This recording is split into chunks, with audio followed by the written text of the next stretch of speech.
एक दफा का किस्सा है, एक गांव में मीठा और उसका एक आवारा दोस्त रहते थे। वो दोनों चोर थे और लोगों की दुकान से चोरी किया करते थे। एक दिन मीठा और उसका दोस्त जंगल में दरख्त के पीछे छुपकर अपने शिकार का इंतजार कर रहे होते हैं। तभी एक आदमी जंगल के रास्ते से गुजर रहा होता है। उसके पास एक छोटी सी थैली होती है। मीठा और उसका दोस्त उसके पास आ जाते हैं। चल शाबाश मेरा पुत, अपनी थैली चुप करके हमारे हवाले कर दे, वरना तुझे मार मार के इस जंगल में दफना देंगे। वो आदमी काफी डर जाता है और वो थैली उन्हें दे देता है। मीठा और उसका दोस्त वो थैली लेकर वहाँ से चले जाते हैं। हाय अब्बा, क्या करूँगा? मेरे पास तो इतने पैसे भी नहीं है कि मैं शहर तक पहुँच सकूं। जबकि दूसरी तरफ मीठा और उसका दोस्त एक जगह पर आकर बैठ जाते हैं। मीठे, काम करते हैं, इस थैले को खोल कर देखते हैं इसमें कितना माल है। हाँ यार, अभी खोलता हूँ। वैसे आज बहुत अच्छा शिकार हाथ चढ़ गया है अपने।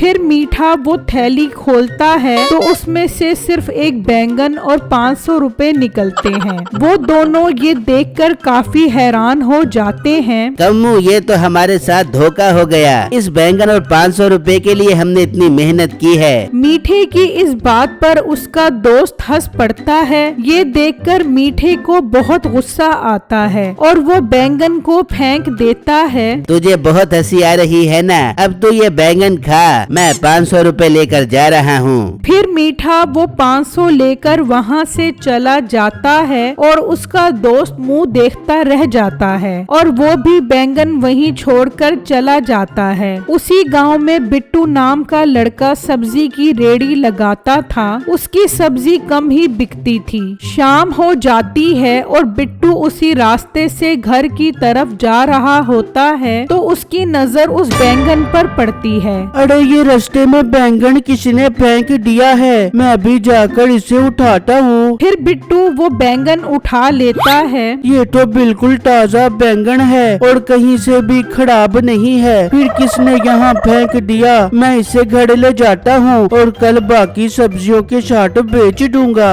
फिर बिट्टू उस बैंगन को रेड़ी पर रख कर ले जाता है और घर आकर अपनी बीवी छम्मो को ये बात बताता है। बिट्टू, मैं काम करती हूँ, आज इसी बैंगन को पका लेती हूँ खाने में। नहीं बेगम, आज बैंगन खाने का मूड नहीं है। मैं कल इस बैंगन को बेचने की कोशिश करूँगा। बस आप दुआ करना हमारी सारी सब्जियाँ बिक जाएं, ताकि मैं सर्दियों के लिए कपड़े और बाकी सामान ले सकूं। बिट्टू, फिक्रमंद मत हो, अल्लाह ने चाहा तो सब ठीक हो जाएगा। अच्छा, आप मुंह धोकर फ्रेश हो जाएं। मैंने चावल पकाए हैं, वो मिलकर खाते हैं। फिर अगला दिन होता है तो बिट्टू सब्जी की रेड़ी लेकर बाजार आ जाता है। अभी कुछ ही देर गुजरती है कि वहाँ लोगों का रश लग जाता है। लोग बिट्टू से सब्जी खरीदने के लिए पागल हो रहे होते हैं। बाकी सब्जी वाले ये सब देखकर परेशान हो जाते हैं। ये कैसे मुमकिन है कि सारे लोग बिट्टू के पास जा रहे हैं? हमारे पास भी तो वही सब्जी है। हाँ, तुम सही कह रहे हो, मैं खुद भी देखकर परेशान हूँ। बिट्टू खुद भी हैरान परेशान खड़ा होता है। समझ नहीं आ रही कल वाली मेरी ख्वाहिश कैसे पूरी हो गई। बिट्टू सब्जी बेचकर काफी पैसे कमा लेता है,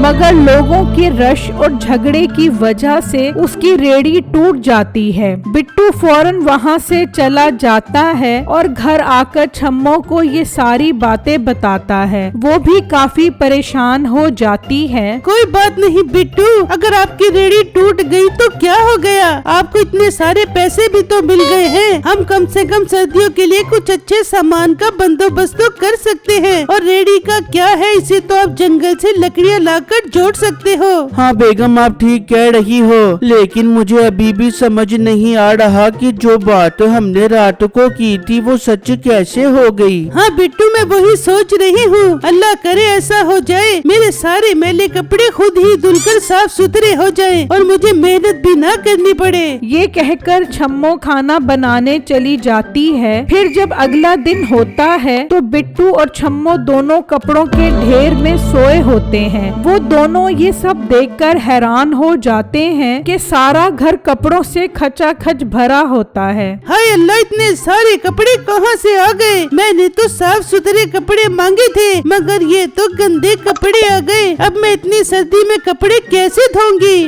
बिट्टू भी ये सब देखकर काफी परेशान हो जाता है और सोचने लगता है ये सब क्यों हो रहा है। बेगम आप परेशान न हो, हम दोनों मिलकर इन सब कपड़ों को संभाल लेंगे और जो बच जाएंगे उन्हें बाहर गरीबों में तकसीम कर देंगे। बिट्टू और छम्मो सारा दिन लगाकर कपड़े संभालते हैं। फिर शाम हो जाती है तो बिट्टू छम्मो से कहता है, बेगम अब मैं रेडी ठीक करने के लिए जंगल की तरफ जाता हूँ ताकि उसे ठीक करके फिर से रेडी लगा सकूं। मगर बेगम अब आपने कोई भी ऐसी ख्वाहिश का इजहार नहीं करना जिससे कोई नई मुसीबत आ जाए। ठीक है बिट्टू, आप फिक्र न करे, मेरी तौबा जो मैं आइंदा कोई ख्वाहिश करूं। फिर बिट्टू घर से निकलता है और जंगल जाकर लकड़ियां काटने लग जाता है। उससे अभी कुछ ही देर गुजरती है कि वहाँ पर वही आदमी आ जाता है जिससे मीठे ने बैंगन वाली थैली चुराई थी। वो परेशान इधर उधर देख रहा होता है। भाई आपको क्या हुआ?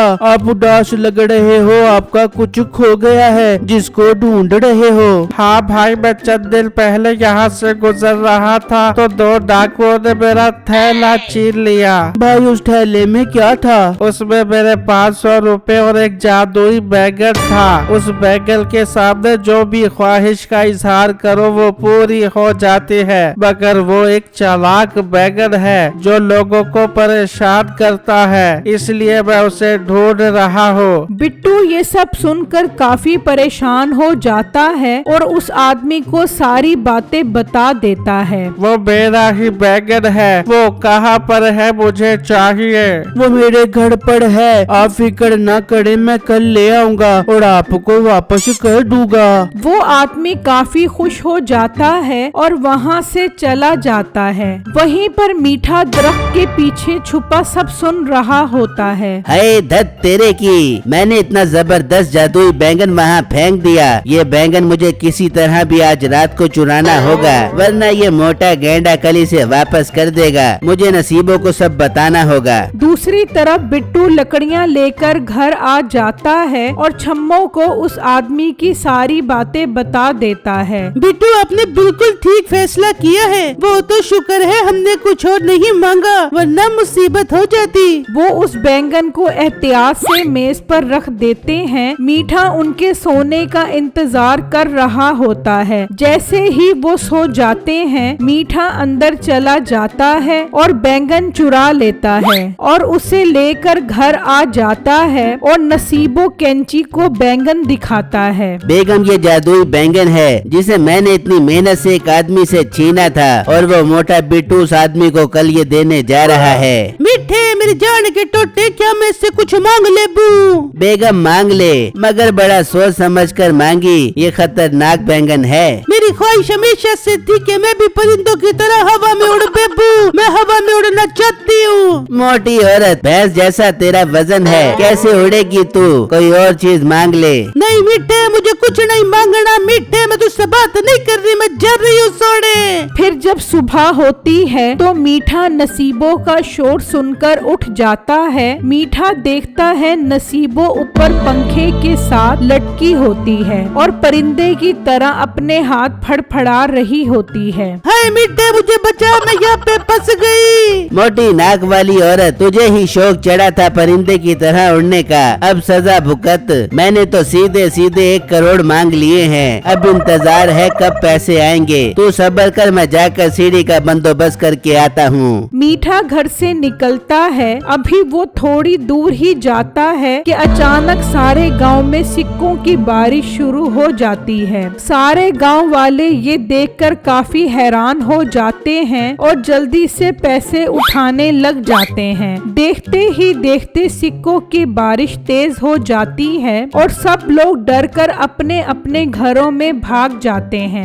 दूसरी तरफ बिट्टू देखता है तो वो बैंगन गायब होता है। बिट्टू परेशान हो जाता है। ये बैंगन कहाँ गायब हो गया? अब मैं उस आदमी को बैंगन कैसे वापस करूँगा? बिट्टू घर से निकलकर जंगल की तरफ जाता है तो रास्ते में सिक्कों की तेज बारिश हो जाती है। बिट्टू जल्दी जंगल की तरफ जाता है जहां वो आदमी इंतजार कर रहा होता है। सिक्कों की बारिश देखकर बिट्टू समझ जाता है कि ये सब किसका काम है। बिट्टू उस आदमी को सारी बात समझाता है और पूछता है कि सबको कैसे रोका जाए। बिट्टू मुझे उस आदमी के पास ले चलो। उस बैंगन को हमें दरिया में फेंकना होगा, तभी उसका असर खत्म होगा। फिर वो दोनों मीठे के घर पहुंच जाते हैं। वहाँ गांव के लोग भी होते हैं। उन्होंने मीठे को बांधा हुआ होता है और डंडे लेकर खड़े होते हैं। मीठे भाई, गांव के लोगों की पिटाई से बचना चाहते हो तो हमें वो जादुई बैंगन वापस कर दो। मोटे, मैं वो बैंगन तुझे क्यों दूं? वो मैंने बड़ी मेहनत से चुराया था। अच्छा तो ठीक है, गांव वालों इसकी खूब पिटाई करो। नहीं नहीं, मुझे मत मारना, मैं बैंगन वापस करता हूँ। जा नसीबो वो बैंगन लेकर आ। नसीबो वो बैंगन लेकर आती है और उन्हें दे देती है। गांव वालों, हम इस बैंगन का असर खत्म करने के लिए जा रहे हैं, पर आप लोग मीठे भाई और उसके दोस्त को पुलिस के हवाले लाजमी कर दो ताकि ये आइंदा चोरी ना कर पाए। फिर बिट्टू और वो आदमी जल्दी से दरिया पर आते हैं और वो बैंगन दरिया में फेंक देते हैं तो फौरन बारिश रुक जाती है। ये देखकर सब लोग खुश हो जाते हैं और मीठे और उसके दोस्त को पुलिस के हवाले कर देते हैं।